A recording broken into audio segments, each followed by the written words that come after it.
Hello friends, welcome to golden career. IBPS PO की interview classes चल रही हैं। एक और नया टॉपिक हम लेकर आ गए हैं।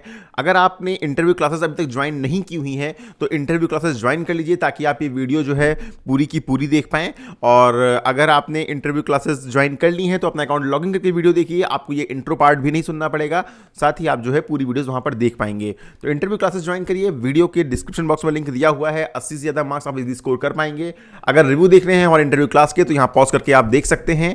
एंड जब आप एक बार इंटरव्यू क्लास ज्वाइन करके लॉगिन करते हैं तो आईबीपीएस की इंटरव्यू के लिए लॉगिन करेंगे तो देखिए वीडियोस ऑलरेडी अपडेटेड हैं, सारे वीडियोस अपडेट कर दिए गए हैं। इस तरह करके आप हिंदी लैंग्वेज में देख सकते हैं और यहां पर आप जब इंग्लिश पे क्लिक करेंगे तो इंग्लिश में वीडियोस दिखेंगे। यहां से आप डेली न्यूज़पेपर एक्सेस कर सकते हैं हिंदी और इंग्लिश में, करंट अफेयर्स। और इसी तरह पीडीएफ सेक्शन में जाएंगे तो इंटरव्यू के लिए बहुत सारी देखिए पीडीएफ दी गई हैं जो पर्टिकुलरली इंटरव्यू के लिए हैं। इनको भी आप जरूर पढ़िए। चलिए वीडियो को स्टार्ट करते हैं। एंड डिस्क्रिप्शन बॉक्स में इंटरव्यू क्लास ज्वाइन करने का लिंक चेक करिएगा। एंड कोई डाउट है तो आप हमें मेल कर सकते हैं। तो इसमें हम क्या देखेंगे, देखिए नंबर 1, फाइनेंशियल इंक्लूजन का मतलब क्या है। मतलब फाइनेंशियल इंक्लूजन है क्या, उसका मीनिंग क्या है, मीनिंग हम इसमें वो देखेंगे। नंबर 2, बैकग्राउंड कि भाई फाइनेंशियल इंक्लूजन शुरू कैसे हुआ, ये चीज़ है क्या, कहाँ से आई, कैसे शुरू हुई, इनके बारे में देखेंगे। फिर 3, फाइनेंशियल इंक्लूजन के क्या बेनिफिट्स हैं। एंड देन फाइनेंशियल इंक्लूजन ना होने के, फाइनेंशियल इंक्लूजन अगर नहीं है तो उसके क्या लॉस हैं। ये दो काइंड ऑफ कॉमन हो जाते हैं। देखिए फाइनेंशियल इंक्लूजन बेसिकली जो हमारा देश है या हमारा समाज है उसमें जो एकदम नीचे लोअर इनकम करने वाला ग्रुप है, जो लोअर इनकम ग्रुप है, वहां तक बैंकिंग सर्विसेज को पहुंचाना और कैसे एकदम मिनिमम कॉस्ट पे, मतलब उनका पैसा ना खर्चा हो, ठीक है, वहां तक बैंकिंग सर्विस को पहुंचाना ही फाइनेंशियल इंक्लूजन है। समाज के निम्न आय वर्गों और आम लोगों के लिए मतलब उचित दरों पर जो है अफोर्डेबल प्राइस पर बैंकिंग सेवाओं को, इंश्योरेंस सेवाओं को उनके लिए उपलब्ध कराना, उनके लिए अवेलेबल कराना ही यहाँ पर फाइनेंशियल इंक्लूजन कहलाता है। अब अगर आप देखें तो इसमें आरआरबी का बहुत महत्व है। क्यों? क्योंकि जो आरआरबीज हैं वो मैक्सिमम आरआरबीज जो हैं वो रूरल या एक्सट्रीम रूरल एरियाज में हैं, जहां पर फाइनेंशियल इंक्लूजन की सबसे ज़्यादा ज़रूरत है, जहां पर बैंक अकाउंट होल्डर सबसे कम है। तो इसीलिए आरआरबीज के इंटरव्यू के लिए ये क्वेश्चन बहुत इंपॉर्टेंट हो जाता है और आपको इसके बारे में पता होना भी बहुत इंपॉर्टेंट हो जाता है। देखिए बैंकिंग सेवाएं जो हैं उनका यूनिवर्सल एक्सेस होना चाहिए, सबके लिए एक्सेस होना चाहिए। इसी को हम बोलते हैं वित्तीय समावेशन।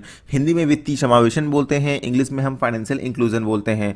अब इसमें कौन कौन सी सेवाएं इंक्लूड हैं, देखिए बैंकिंग, इंश्योरेंस एंड आपका इक्विटी पोर्शन है जैसे म्यूचुअल फंड एंड ऑल हो गए, ये भी आपका इंक्लूड होता है।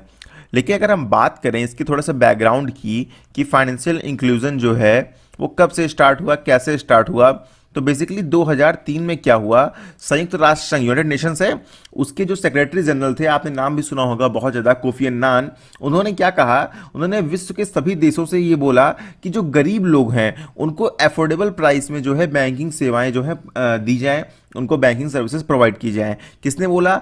सेक्रेटरी जनरल किसके? यूनाइटेड नेशंस के। कौन थे? कोफी अन्नान थे। कब बोला? 2003 में बोला कि जो लोअर इनकम ग्रुप है वर्ल्ड के हर कंट्री का, वहां तक बैंकिंग सर्विसेज सबको प्रोवाइड करनी है। तब उन्होंने फाइनेंशियल इंक्लूजन की बात कही। अब चलिए ये तो बात आपको आप पता चल गई कि भाई फाइनेंशियल इंक्लूजन वर्ड कहाँ से स्टार्ट हुआ। अब आपसे इंटरव्यू में पूछा जाता है कि भाई भारत में इस वर्ड का इस्तेमाल पहली बार कब हुआ। तो देखिए सन 2005 की बात है। सन 2005 में रिजर्व बैंक ऑफ इंडिया के जो गवर्नर थे, आपने नाम सुना होगा वीवी रेड्डी, ठीक है, वीवी रेड्डी, वाई वेणुगोपाल रेड्डी इनको बोलते थे।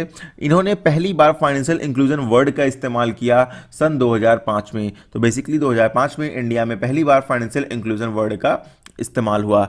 यहाँ आप ये समझ गए कि फाइनेंशियल इंक्लूजन क्या है, यहाँ आप ये भी समझ गए कि फाइनेंशियल इंक्लूजन का बैकग्राउंड क्या है, कहाँ से इस्तेमाल इसका स्टार्ट हुआ। अब बात आती है बेनिफिट्स की कि भाई फाइनेंशियल इंक्लूजन के बेनिफिट्स क्या क्या हैं। देखिए पहला बेनिफिट ये है कि जो आम जनता है, जो गरीब वर्ग है, वो बैंकों में अपना पैसा जमा रखेगा तो उसका पैसा नंबर 1 सेफ रहेगा। भाई लोग 100-100 200 रुपए जोड़ के देखा होगा, गरीब लोग घर ही पे रखा करते हैं, बक्से में पैसे अपने रख रहे हैं, तो वो डेफिनेटली सेफ नहीं है, चोरी कर सकते हैं, घर में भी चोरी हो जाती है, घर के लोग ही ले लेते हैं पैसा, और बाहर के लोग तो जो चोर होते हैं वो तो चोरी किसी न किसी घर में कभी ना कभी हो ही जाती है। ठीक है, तो बैंकों के पास जो है पैसा उनका सेफ है।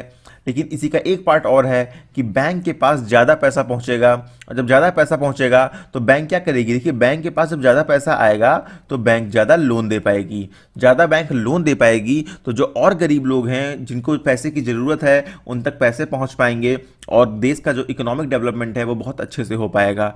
बेसिकली बैंक के पास पैसा आएगा तभी वो पैसा दे पाएंगे। ठीक है, तो यहाँ पर बेनिफिट पहला तो यही है कि जनता का पैसा जो है वो सेफ है, और बैंक के पास ज़्यादा पैसा है तो वो लोन ज़्यादा दे पाएंगे। नंबर 2, बैंक्स जो है वो सस्ते दाम पे, सस्ते लेस इंटरेस्ट रेट पे जो है लोन दे पाएंगे, जिससे गरीब लोगों के शोषण में कमी आएगी। कैसे? देखिए, अभी गांव के गरीब लोग क्या करते हैं, अगर बैंकिंग सर्विस नहीं है तो वो गांव का जो साहूकार होता है, ठीक है, वहां से पैसे लेते हैं जाके, और वहां इंटरेस्ट रेट चलता है मनमानी, 3% 4% पर मंथ का चलता है। वही वो बैंक से अगर लोन लेंगे तो 7% से 10% पर एनम के हिसाब से मिल जाएगा उनको, तो उनको लेस रेट पे जो है पैसा मिल जाएगा। और वहाँ देखेंगे गांव में तो उनको 36% 37% पर एनम की हिसाब से पैसा मिलता है। अब हम बात करते हैं पॉइंट नंबर 3। नंबर 3 बेनिफिट ये है कि भाई जब ये सब सुविधाएं प्रदान दी जाएंगी सरकार की तरफ से, बैंक्स की तरफ से, तो फिर गरीब लोग को भी पैसा मिलेगा। इससे जो गरीब और अमीर के बीच का अंतर है, ठीक है, जो रिच एंड पुअर के बीच में डिफरेंस है इंडिया में, आप देखेंगे कि बहुत अमीर लोग भी हैं और बहुत